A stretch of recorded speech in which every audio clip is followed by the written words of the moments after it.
Okay, so in yesterday's class we have studied about the fruit formation. कैसे fruit बनेंगे, seed बनना और fruit बनना, and we have studied that the formation of fruit and formation of seed simultaneously goes. ऐसा नहीं है कि seed पहले बनेंगे fruit बाद में बनेंगे और vice versa. ठीक है, both of these are induced together as the pollination taking place. Certain chemical changes taking place, certain hormones are produced, secreted, and that will lead to the endosporogenesis, that is endosperm development and embryo development, and at the same time fruit development. So ovary will develop into fruit, ovule will develop into seed, and जो उसमें polar nucleate है that will develop into endosperm. Endosperm पहले develop होता है थोड़ा सा, so that growing embryo may get its nourishment. कुछ बोलना है? Yes, चित्रांशी. फिर ऐसा हमेशा ही होता है क्या कि मतलब कि ओवरी हमेशा फ्रूट में डेवलप हो, सर कभी कभार कुछ प्रॉब्लम नहीं आ सकती उसके अंदर कि वो फ्रूट में डेवलप ना हो? फ्रूट में डेवलप मतलब ये तो fertilisation has taken place at the same time, मतलब ऐसा नहीं हो सकता कि केवल सीड आ रहा हो बाहर. ठीक है, फर्टिलाइजेशन नहीं हुआ तो ओवरी का कुछ होना ही नहीं है. फर्टिलाइजेशन हुआ है तो फ्रूट बनेगा. हाँ, कभी क्रूगट बन सकता है, कभी नरिशमेंट पूरा नहीं पहुंचा तो छोटा रह सकता है. दैट में भी डिफरेंट केस. ठीक है, और हमने पढ़ा कि बिना फर्टिलाइजेशन के भी ओवरी जो है दैट में change into fruit because fruit formation is actually induced by certain type of hormones. So if we can spray certain hormones, those hormones which are responsible for the fruit formation, अगर हम बाहर से देंगे तो बिना fertilisation के भी fruit बन सकते हैं. And this is called induced parthenocarpy. Parthenocarpy जो है वो ऐसे फ्रूट्स के लिए कहते हैं जो कि बिना फर्टिलाइजेशन से बन गया. And this is an interesting topic because कई सारे फ्रूट्स में हमारी इच्छा रहती है कि उसमें सीड नहीं होगा तो वो खाने में अच्छे रहेंगे, आसानी रहेगी हमारे लिए, विल गेट मोर मटेरियल. ठीक है, तो वो सारी चीजों के हिसाब से parthenocarpy is an advantage for those people who are involved in the horticulture industry. ठीक है, अगर हम प्रोसेस फूड करना चाहते हैं इंडस्ट्री वगैरह के अंदर तो सीड निकालना एक फालतू एक टाइम कंज्यूमिंग टास्क है. खुद हमें भी खाते हुए अगर हम तरबूज खा रहे हैं और एक एक बीज बाहर निकाल रहे हैं, इट्स अ टीडियस, तो मतलब फालतू टाइम पासिंग काम. तो न तो सीड होंगे तो गूदा भी ज्यादा मिलेगा. ठीक है, नाउ इमेजिन अगर आप ऑरेंज खाते हैं और हर बार आपको सीड निकालना पड़ता है, वो नहीं निकालना पड़े तो कितना अच्छा रहेगा. ठीक है, but so far her plant के लिए, हर फ्रूट के लिए हमको पार्थेनोकार्पी के लिए हार्मोन नहीं मिला. तो जिन जिन के लिए मिला उनके लिए हम यूज कर लेते हैं. एंड कुछ प्लांट वैसे ही डेवलप हो जाते हैं बिना फर्टिलाइजेशन. ठीक है, तो पार्थेनोजेनेसिस तो अलग चीज है, पार्थेनोकार्पी अलग चीज है. डिफरेंस आपको पता ही होगा. Parthenogenesis is the formation of seed without fertilisation and parthenocarpy is development of fruit without fertilisation. तो ये दोनों चीजों का आप अच्छे से याद रख लीजिए, है ना. False fruit and true fruits अपन पहले पढ़ चुके हैं. False fruit are those parts which are developed, और the fruits which are developed from any other part than the fruit, other part than the ovary, and जो ovary से develop होते हैं उसको हम जो है ट्रू फ्रूट कहते हैं. फिर हमने यहाँ पे पढ़ा कि सीड जो है उसकी वायबिलिटी कितनी है. तो हमने पढ़ा कि कुछ प्लांट है, ज्यादातर प्लांट के अंदर सीड अप टू 1 ईयर और 2 ईयर जो है वो वायबल रह सकते हैं, up to except in certain plant जो कि कुछ ही मंथ्स के लिए. और ये दो एग्जांपल दे रखे हैं.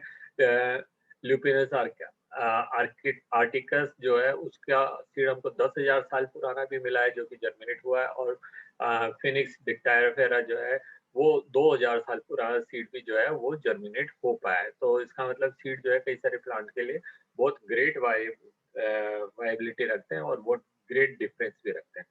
चलिए अब यहाँ से हमको शुरू करना है आज. After completing a brief account of sexual reproduction in the flowering plant, it would be worth attempting to comprehend an enormous reproductive capacity of certain flowering plant by asking following question. कुछ प्रश्न हैं जो बड़े interesting हैं, उनके बारे में हम देखते हैं. How many eggs are present in an embryo sac? एक एम्ब्रियो सैक में कितने अंडे होंगे? एक ही होगा. ठीक है. How many embryo sacs are present in an ovule? एक ओव्यूल में कितने एम्ब्रियो सैक होंगे? वो भी जनरली एक ही होता है. ठीक है. How many ovules are present in a ovary? They may vary. जैसे हमने पढ़ा पपाया के अंदर खूब सारे हैं. जैसे हमने पढ़ा कि ऑरेंज उसके अंदर जो है वो भी 7-8 होते हैं, जितने होंगे उतने ही सीड बन जाएंगे. ठीक है, चीकू के अंदर भी 2 या 3 या 4 हो सकते हैं. ठीक है, और मैंगो के अंदर एक ही रहता है. How many ovaries are present in a typical flower? Ovary. Syncarpous, ठीक है। तो सिनकापस के अंदर एक से ज्यादा ओवरीज फ्यूज हो जाती है, एंड एपोकार्पस के अंदर ईच ओवरी रिमेन सेपरेटेड, ठीक है। तो वो भी अपन ने पढ़ा। How many flowers are present on a tree, ये क्वेश्चन का तो हम क्या जवाब दें, ठीक है। अगर जिनमें जिनमें फ्लावर जो है वो टर्मिनल होते हैं, उनमें तो फिर भी फ्लावर्स कम होंगे, लेकिन जिसमें एक्सियल होंगे, जो कि क्या कहते हैं रेसिमोस टाइप के हैं, वहाँ तो फ्लावर बनते रहेंगे, ठीक है। तो कई सारे क्वेश्चंस हैं जो हमारे को just it is just comparative analysis, आपको देखने के लिए, आपको समझने के लिए है। अच्छा, अब इसके आगे और देखते हैं ना। Can you think of some of the plants in which fruits contain large number of seeds. कई सारे ऐसे फ्रूट्स हैं जिनके अंदर सीड्स काफी ज्यादा होते हैं, जैसे हमने पढ़े वाटरमेलन, जैसे हमने पढ़े मैशमेलन, ऐसे हमने पढ़े ब्रिंजॉल, हम पढ़ रहे हैं वो क्या कहते हैं पेनियन ट्री, हमने पढ़े पॉपी, छोटा सा फ्रूट, और उसके अंदर कई सारे जो खस के बीज होते हैं ना, खसखस जो हम कई सब्जियों वगैरह में डालते हैं, तो वो खसखस के जो बीज, जो पॉपी के बीज होते हैं, वो कितने सारे आते हैं, एक ही फ्रूट के अंदर जो हजारों के नंबर में रहेंगे, ठीक है। तो ये देखिए, orchid fruit are one such category, in each fruit contain thousands of tiny seed, ठीक है, ऑर्किड्स के केस के अंदर। तो छोटे प्लांट रहते हैं ऑर्किड, और उनके फ्रूट के अंदर हजारों के नंबर में है। Similar in case of fruit of some of the parasitic plant, जैसे ओरोबैंकी एंड स्टिगा, ये पैरासिटिक प्लांट्स हैं, और इनके अंदर भी काफी सारे लार्ज नंबर में क्या कहते हैं सीड्स निकल रहे हैं। Have you seen the tiny seed of ficus, बरगद का, बैनियन ट्री, बैनियन ट्री के सीड, मैंने आपसे कहा था ट्री इतना बड़ा है, लेकिन उसके सीड जो होते हैं वो इतने टाइनी रहते हैं, छोटे से। तो it is a wonderful example कि ये कोई जरूरी नहीं है कि बड़े पेड़ के लिए सीड भी बड़ा हो, ठीक है। मैंगो का बड़ा पेड़ है, बड़ा सीड है, लेकिन फिकस जो है, जिनको बरगद का पेड़ कहते हैं, बैनियन ट्री, है ना, उनके सीड जो होते हैं इतने टाइनी होते हैं, it rather we can say one half of क्या कहते हैं वो मस्टर्ड सीड, तो इतने टाइनी है वो।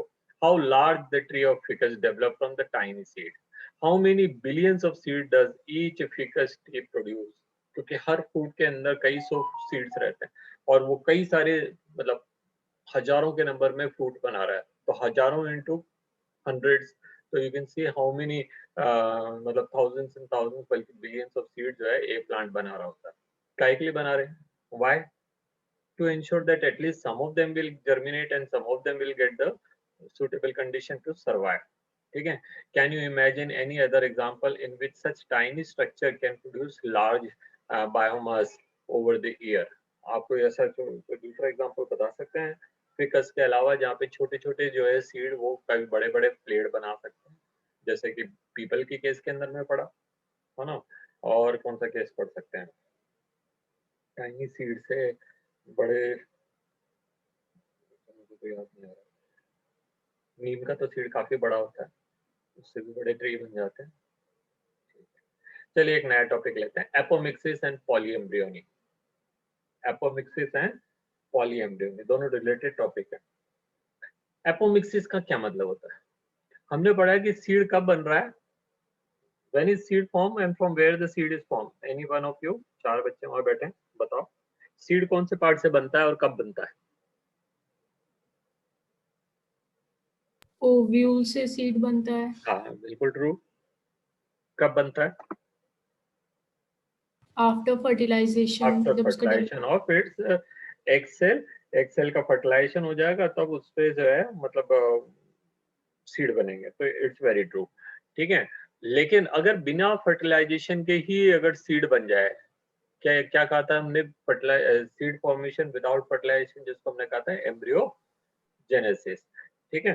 तो पार्थेनोजेनेसिस जिसके लिए हमने बाद में वर्ड किया, तो parthenogenesis are the fruits which are formed without fertilization, seed which are formed without fertilization, और embryo which is formed without fertilization। कैसे बनेंगे, कैसे बनेंगे, तो यहाँ एक एग्जांपल दिया है, देखिए, although seeds in general are produced products of fertilization, fertilization के बाद ही बनते हैं in general, a few flowering plants such as some species of asteraceae and grasses, ये एग्जांपल भी याद रखिए आप, क्वेश्चन उल्टे भी पूछे जाते हैं, बोले इनकी क्या खासियत है, तो आपको पता होना चाहिए कि इनकी क्या खासियत है कि साहब इन पे बिना फर्टिलाइजेशन के ही सीड बन सकता है, ठीक है। हैव इवॉल्व सच मैकेनिज्म, ये एक अनदर मैकेनिज्म है, स्पेशल मैकेनिज्म है to produce seed without fertilisation, and this mechanism is called apomixis. क्या कहेंगे इसको?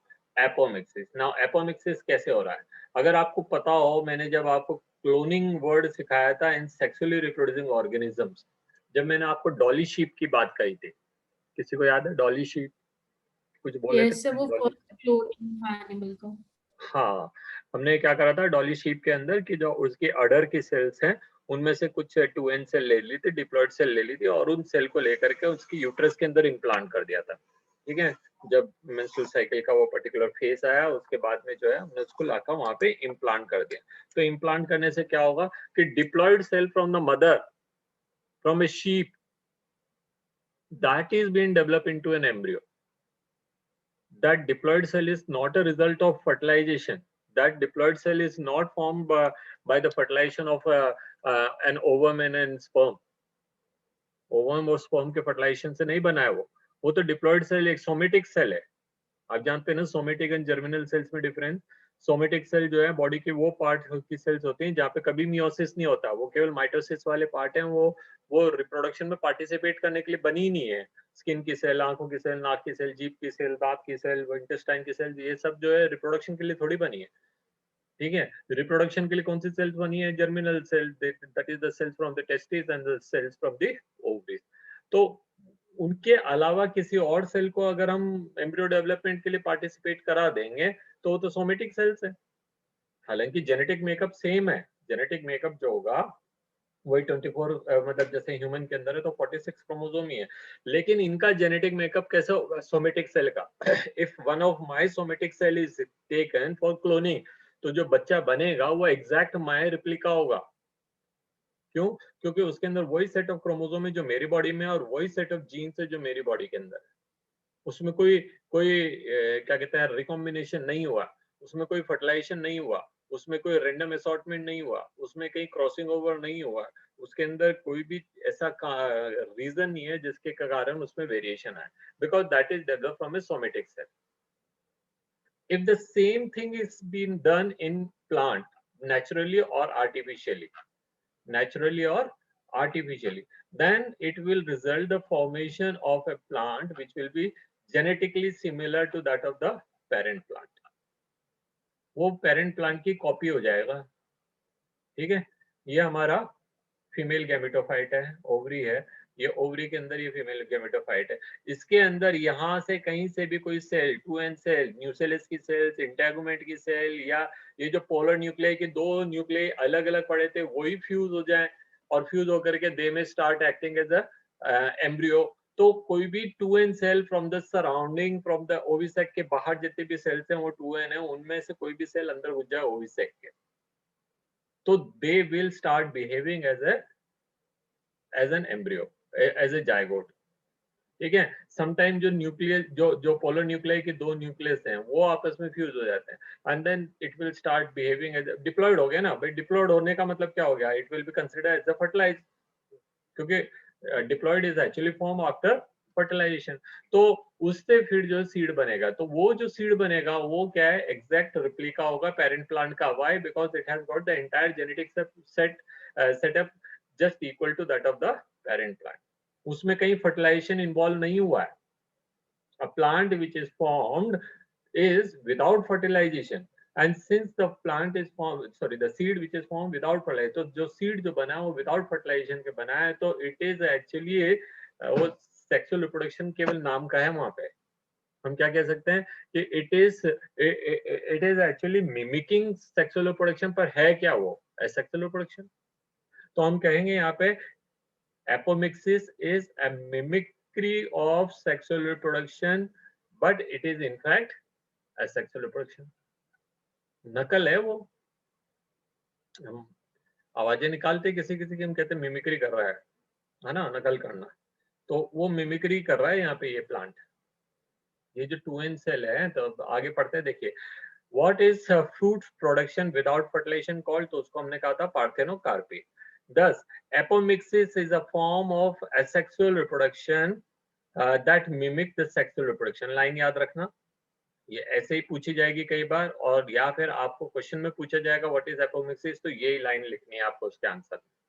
Apomixis is a form of sexual reproduction that mimics, sorry, it's a form of asexual reproduction that mimics sexual reproduction. वो है तो asexual reproduction क्योंकि उसमें कोई fertilisation हुआ ही नहीं, उसमें दो गैमेट फ्यूज ही नहीं हुए, बट वो मिमिक कर रहा है सेक्सुअल रिप्रोडक्शन की, क्योंकि वो बना कहां पर है, फ्रूट के अंदर, वो सीड है, तो सीड तो फाइनल प्रोडक्ट सेक्सुअल रिप्रोडक्शन का होता है भाई।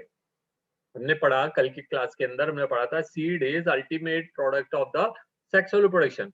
तो हम सीड को देख रहे हैं तो हम तो ये मान के चल रहे हैं कि उसमें सेक्सुअल रिप्रोडक्शन हुआ होगा, लेकिन जब आप उससे प्लांट बना रहे हैं तो वो एग्जैक्ट रेप्लिका है उसके पेरेंट प्लांट का। तो ये कई जगह पे फायदा हो सकता है, कई जगह पे ये नुकसान है, ज्यादातर जगह पे नुकसान है because there is no variation, but कई जगह पे फायदा है। कब फायदा है? Suppose you got a plant which is a very very good quality. अगर आपके पास एक गुआवा है या आपके पास एक एप्पल का ट्री है जिसके फ्रूट जो है बहुत ज्यादा टेस्टी है, या उसमें मतलब टेस्टी तो है ही है, but they are also producing larger number of fruits, they are disease resistant also. तो हमारी तमन्ना क्या रहेगी, हमारी कोशिश, हमारी इच्छा ये रहेगी कि हम वही टाइप का प्लांट बना लें, और ताकि हमारे पास उसी जैसे रिजल्ट आते रहे। तो if we can promote apomixis artificially तो वो हमारे लिए फायदा होगा। प्लांट ब्रीडिंग का जब चैप्टर पढ़ेंगे, 9th chapter, improvement of plant variety, तो हम पढ़ेंगे कि साइंटिस्ट लोग ये कोशिश करते हैं कि वो जो है मतलब अच्छी हाई हाइल्डिंग वेराइटी के प्लांट बनाएं, और वो कैसे बनाएंगे, उन्होंने कई सारे तरीके अख्तियार किए होते हैं, उसमें हाइब्रिडाइजेशन, सेलेक्टिव हाइब्रिडाइजेशन या आर्टिफिशियल फर्टिलाइजेशन वगैरह किए होते हैं।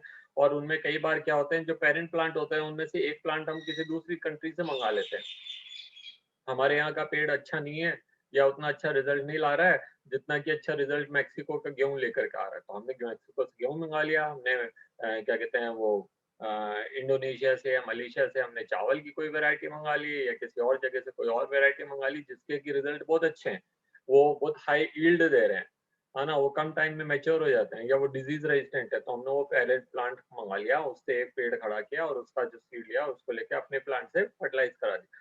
तो ये तो आर्टिफिशियल फर्टिलाइजेशन है ना, सेलेक्टिव ब्रीडिंग है, इसके अंदर हमने जिन प्लांट को चाहा उनको ब्रीड कराया, ये कराने के बाद एक अच्छा रिजल्ट आ गया। आपने याद रखनी, हर सेक्सुअल रिप्रोडक्शन अच्छा रिजल्ट नहीं देता, हर क्रॉस ब्रीडिंग या सेलेक्टिव ब्रीडिंग अच्छा रिजल्ट नहीं देता।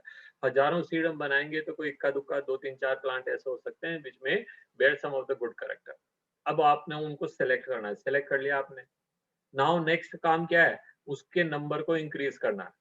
You got one good plant, जैसे मैंने आपसे कहा कि अभी आपके पास में एक ऐसा पेड़ आ गया है जो बहुत अच्छा कैरेक्टर रखता है, अब आप चाहते हैं कि उसी जैसे काफी सारे पेड़ बन जाए, तो वहां हमको इस टाइप के ब्रीडिंग की जरूरत पड़ेगी, एपोमिक्सिस की जरूरत पड़ेगी। तो एपोमिक्सिस समझ आ गया आपको? एक ही लाइन है एपोमिक्सिस के लिए, that is it is asexual reproduction that mimics sexual reproduction. कैसे बना है एसेक्सुअल रिप्रोडक्शन? या एसेक्सुअल रिप्रोडक्शन में जो सेल यूज हो रही है फॉर द एम्ब्रियो फॉर्मेशन, वो actually it is not a result of fusion of the gametes, but it is a diploid cell from the plant itself, mother plant itself. कौन सी हो सकती है? इट कैन बी, जो हमने पढ़ा था न्यूसेलिस, किसी किसी प्लांट के अंदर परसिस्टेंट हुआ न्यूसेलिस, वो वहां पे अभी भी पड़ा हुआ है, तो वो न्यूसेलिस आ जाए, या फिर उसके किसी और जगह से कोई ऐसी सेल्स आ जाए जो कि उसकी सराउंडिंग में, ठीक है, वो सेल्स अभी जिनका मियोसिस नहीं हुआ, वो डिप्लॉयड सेल्स हैं, उनमें से किसी सेल का अगर आप फर्टिलाइजेशन कराएंगे तो उससे जो रिजल्ट आ रहा है उनको उनको जो है हम काम में ले सकते हैं सीड फॉर्मेशन। ओके, तो एपोमिक्सिस के फायदे भी हमने पढ़ लिए, what is apomixis, that also we studied. Now let us continue with it. तो there are several ways of development of apomictic seed. What are the ways? देखिए, in some of the species the diploid egg cell is formed without reductional division. ये कैसा होता है? इसको कहते हैं unequal division. जब मियोसिस हो रहे हैं तो होना क्या चाहिए था कि क्रोमोसोम आधे आधे डिवाइड हो जाए, one set you go this side, one set go this side.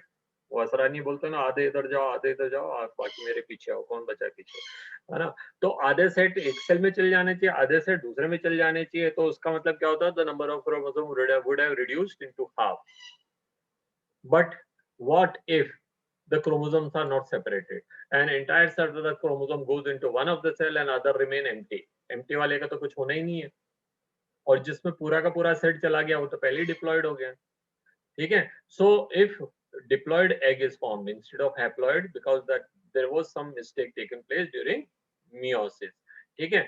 Then it developed into an embryo without fertilization. More often, in many citrus and mango varieties, some of the nuclear cells surrounding the embryo sac start dividing and protrude into the embryo sac. Nucleus की sales embryo sac के चारों तरफ हैं, उनमें से कुछ cell अंदर घुस जाए तो वो तो डिप्लॉयड सेल थी। न्यूक्लियस की सेल जो मियोसिस हुआ तो ओविसेक के अंदर हुआ है ना? हमने पढ़ा था न्यूक्लियस में से कोई एक सेल जो बड़ी हो जाती है उसको हमने कहा मेगास्पोर मदर सेल, उसका हुआ था मियोसिस। बाकी न्यूक्लियस की जो cells they are two n cell only, diploid cells only. So if one of the diploid cell from the nucleus enter into the ovisac,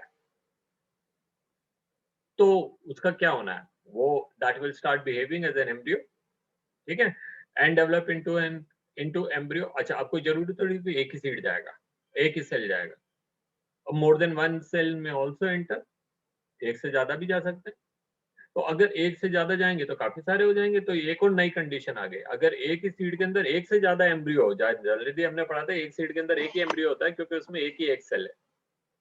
तो यहाँ पे क्या होगा, एक ही एक सीड के अंदर एक से ज्यादा एम्ब्रियो होगा। This is a special condition known as polyembryonic. Orange की सीजन चल रहे हैं, आप खाते होंगे, बाजार में ऑरेंज मिल रहे हैं, तो आप ऑरेंज ले आइए और कई बार क्या है वो जो सीड है उनमें से आप उसको हल्का सा दबा के देखिए, ज्यादा ताकत नहीं लगती, हल्का सा दबा, और उनमें से आपको एम्ब्रियो निकले हुए दिखेंगे।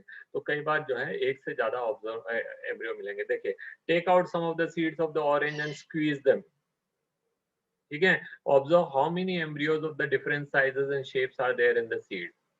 मेहनत कुछ भी नहीं करना है इसके अंदर, ऑरेंज खाते रहते हैं, बीज निकलते हैं, यूजुअली वी थ्रो इट, पकड़ के रखिए। किसी ने तो ऐसे किया होगा तभी तो उसको मालूम पड़ा, उसने उसको दबा दिया, दबाया तो उसके अंदर क्या है, छोटे छोटे कई सारे एम्ब्रियो निकल गए, एक से ज्यादा निकले।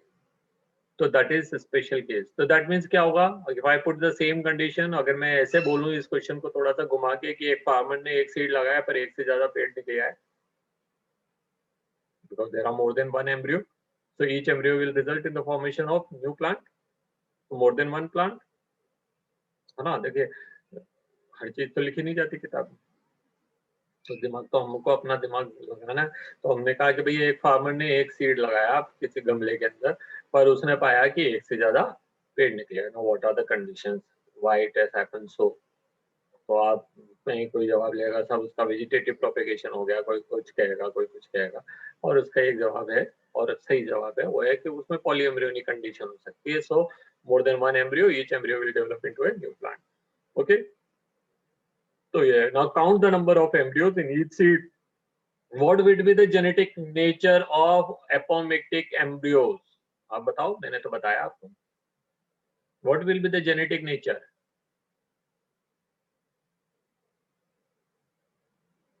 क्या है, चार बच्चे बैठे हैं, एक की भी आवाज नहीं आ रही। What will be the genetic nature of the embryo in such plants?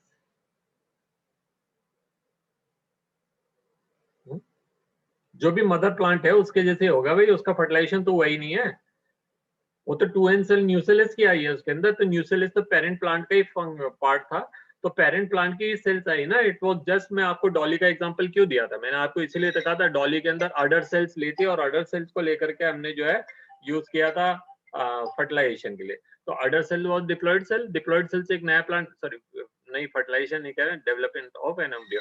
तो बिना फर्टिलाइजेशन के एम्ब्रियो बना तो पेरेंट कैरेक्टर ही रखेगा जिस सेल से आया। तो यहाँ पे भी तो it is as equal as the somatic cell, जो जो न्यूक्लियस की सेल थी वो तो डिप्लॉयड सेल थी, और उनसे हमने एम्ब्रियो बनाया, तो that will be parental character. उसमें तो कहीं फर्टिलाइजेशन हुआ ही नहीं, उसमें कहीं मिक्सिंग हुई नहीं, रिकॉम्बिनेशन हुआ ही नहीं, ठीक है। तो ये याद रखिए आप, ये सारे क्वेश्चन ऐसे ऐसे घुमा घुमा के पूछेंगे, छोटे छोटे question. Now hybrid varieties of the several of our food and vegetable crops are being extensively cultivated, है ना। जब मैंने कहा था आपको कि हम 9th चैप्टर में पढ़ेंगे कि हमने बड़ी मेहनत करके हाइब्रिडाइजेशन करा, 2 प्लांट सेलेक्ट करे, उनके बाद उनका पॉलिनेशन करा, फर्टिलाइजेशन करा, then we evaluated whether all the desired character come और not come. Very often most of the correct plant जो होते हैं they doesn't contain the desired character, some of the character will be there, some will not be there. तो फिर उनको सबको discard कर दो। सपोज आपने आउट ऑफ 1000 5 प्लांट्स ऐसे पाए जिसके अंदर ऑल डिजायर्ड कैरेक्टर्स थे, तो आप 5 ही पेड़ उगाएंगे क्या? तो आप चाहते हैं कि यही जैसे पेड़ हमारे पास काफी सारे आ जाएं, इसी के तो दो ऑप्शन है, या तो आप इनका सेल्फ पॉलिनेशन करा दीजिए, बट सेल्फ पॉलिनेशन कौन सा गारंटी देता है कि उसमें वेरिएशन नहीं आएंगे, क्योंकि क्रॉसिंग ओवर तो वहां भी हो रहा है, इंडिपेंडेंट असॉर्टमेंट तो वहां भी हो रहा है, दादा दादी नाना नानी के कैरेक्टर्स के बीच में।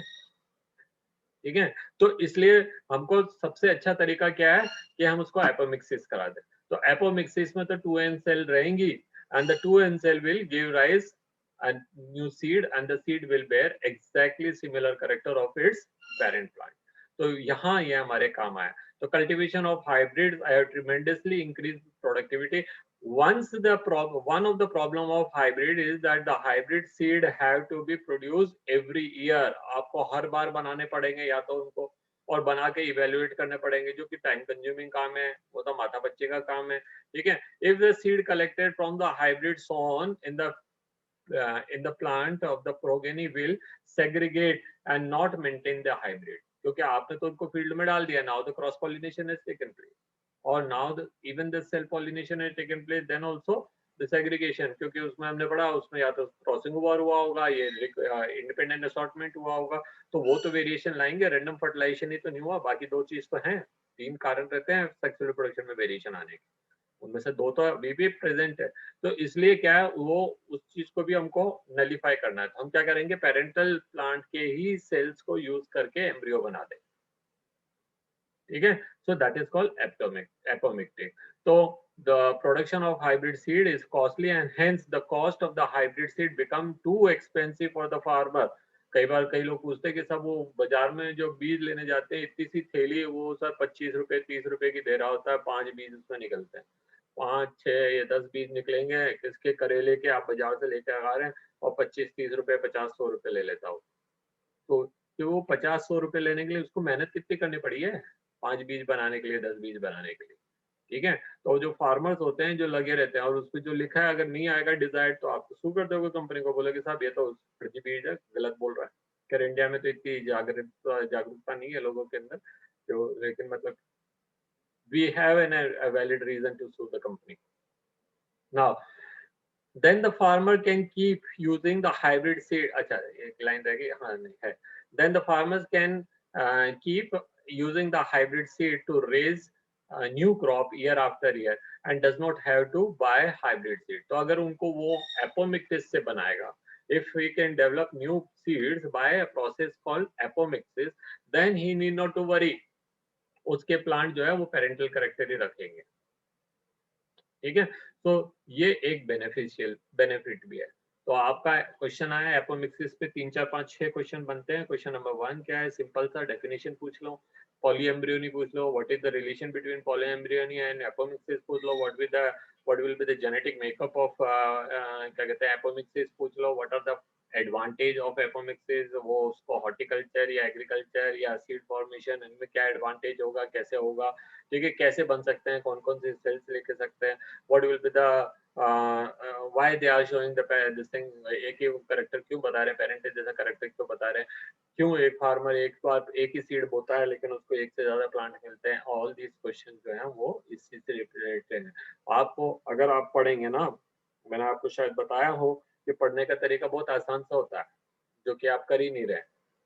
हाँ, आपको मैंने कहा था कि आपने जो भी कुछ हमने पढ़ा दिया उसको थोड़ा उसको पढ़ लें दोबारा, उसको दोबारा पढ़ लें, पढ़ने के बाद थोड़ी देर बाद आप बैठ जाएँ और बैठ करके सोचें कि मैंने क्या पढ़ा है? मैंने क्या पढ़ा है? आपने क्या पढ़ा है? आपको कितना दिमाग में गया? And it will B highly advisable कि आप उनको नोट बना लें अपने खुद के। तो if you make your own notes, you will come to know कि which part you understood and what part you did not, where you missed it. एक बार दोबारा पढ़ लेंगे तो ये चीज आपके दिमाग में रजिस्टर हो गई अच्छे से। 3 रिवीजन हो गए उसके, चौथा रिवीजन तो आप टेस्ट के पहले कर ही लेंगे। उसके बाद वो कहाँ जाने वाला है दिमाग से? हमको वही बातें याद रहती हैं जो बार-बार कहते हैं। हमको पिक्चर का वही डायलॉग याद रहता है जो हम बार-बार बोलते हैं, बाकी पूरी पिक्चर थोड़ी याद रहती है। ठीक है? वही गाना याद रहता है जिसको हमने 2-3 बार गाया होता है खुद से। सुनने से कुछ नहीं होता। अगर मैं किसी को देखूँ कि वो एरोप्लेन ऐसे उड़ा रहा था और फिर मेरे को एक दिन एरोप्लेन पकड़ा देगा कोई, तो मैं थोड़ी उड़ा लूँगा। ठीक है? तो जाएगा पर कहाँ जाके गिरेगा पता नहीं। है ना? तो इट इज़ नेसेसरी कि हम उन चीज़ों को रिवाइज़ करें। तो अगर आप इसको करेंगे तो आपको खुद को समझ आएगा इनमें से कितने क्वेश्चन बन रहे हैं। What all questions can be asked. It's not necessary कि हम बाज़ार जाएँ, किताब लाएँ और सोचें कि भई उनमें कितने क्वेश्चन बन रहे हैं, क्वेश्चन फ्रेम करें। ये सब अपना थोड़ा-सा दिमाग लगाना है ना? जब आप किसी चीज़ के अंदर पारंगत हो जाते हैं, तो आपको वो समझ आता है कि हाँ भई कैसे करना है ना?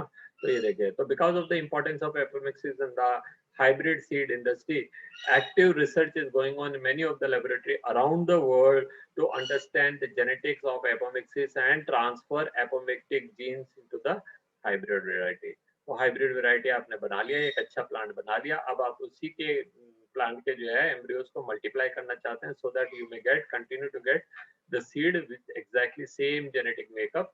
So apomixis can be a better way, but not all plants show apomixis. So you have to learn. तो यहाँ आपका रिसर्च बन रहा है, ठीक है? तो यहाँ रिसर्च करके हम पता करेंगे कि what all are the conditions, किस तरह से कौन से कंडीशन के अंदर एपोमिक्सिस होता है। कई बार टेम्परेचर बढ़ाने से होता होगा, कई बार कोई अंदर certain hormones, influence of certain hormones होता होगा, या कई बार कोई और टाइप की कंडीशन होगी। तो वो उन कंडीशंस के कारण एपोमिक्सिस होता होगा, तो we have to study those conditions, and if we can artificially induce those condition and can get the apomixis, very good, ठीक है? तो दैट इज़ हमारी चाहत। That's all with the end of the chapter. Let us, मैं दोबारा start करता हूँ video and then